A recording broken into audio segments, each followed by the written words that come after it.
विवाह करने से पहले गुण देखते हैं ना, स्वभाव देखते हैं।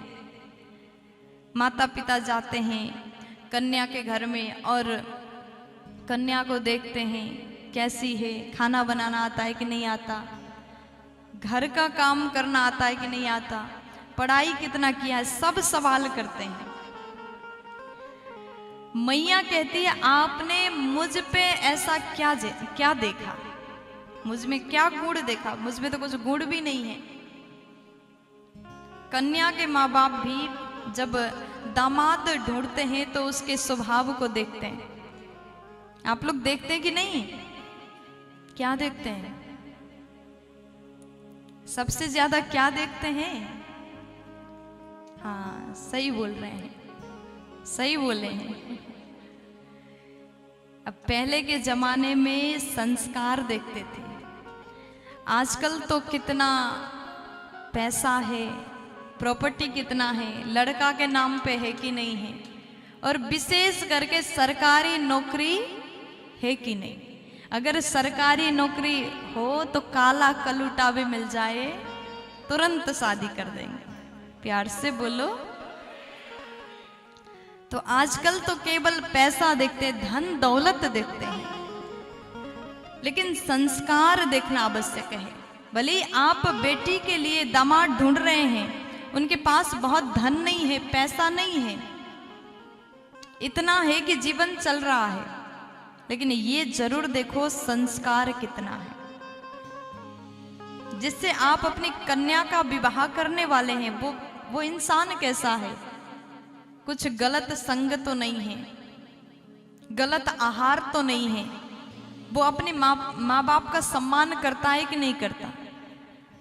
अगर वो इंसान अपने माता पिता का सम्मान करता है तो आपकी बेटी को भी सम्मान के साथ रखेगा, लेकिन अपने माँ बाप का सम्मान नहीं करता है तो आपकी बेटी को भी सम्मान नहीं देगा।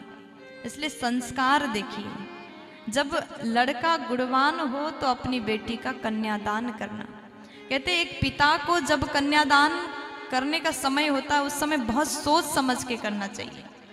अगर आपने अपनी कन्या का कन्यादान गलत हाथों में कर दिया, अगर वो बच्ची जीवन भर रोई तो उसका आंसू आपको लगेगा। इसलिए सोच समझ करके विवाह करना चाहिए।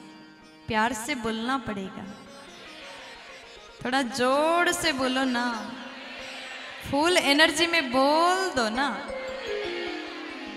भगवान बोले देवी आपने हम में ऐसा क्या गुण देखा, मुझ में तो कुछ गुण भी नहीं है, समुद्र के शरण में छुप कर के बैठा हूं, मेरे माँ बाप का भी पता नहीं, कोई कहते देवकी वसुदेव का बेटा, कोई कहते नंद यशोदा का बेटा, सब मुझे चोर कहते हैं, और आपने ऐसे चोर से विवाह किया, अभी भी कुछ बिगड़ा नहीं। अगर आप हाँ कहो तो अभी भी मैं आपको छोड़ के आ सकता हूँ। वो शिशुपाल इंतजार कर रहा है। जैसे इतना सुन लिया, मैया ने क्रोध तो नहीं किया लेकिन बेहोश हो गई, मूर्छित हो गई। जैसे जमीन में गिरने वाली हैं वैसे भगवान ने तुरंत पलंग से उठ करके चतुर्भुज रूप धारण किया और मैया को अपनी भुजाओं में संभाला। बोलिए चतुर्भुज नारायण भगवान की जय हो। तो भगवान डर गए। रुक्मिणी जी को एक हाथ से पानी छिड़क रहे हैं, एक हाथ से केस को संभाला, एक हाथ से मैया को पकड़ा और एक हाथ से पसीना को पोंछा। और जैसे मैया जागृत हुई, मैया मुस्कुरा करके कहती है कि प्रभु आपने कुछ गलत नहीं कहा, आपने जो भी बोला बिल्कुल सच बोला। तब भगवान बोले क्या देवी आपको हम सच में चोर लगते हैं? तब मैया बोली नहीं प्रभु, आप चोर तो हैं, आप वास्तव में चोर हैं, आप भक्त के मन को चुराने वाले चोर हैं।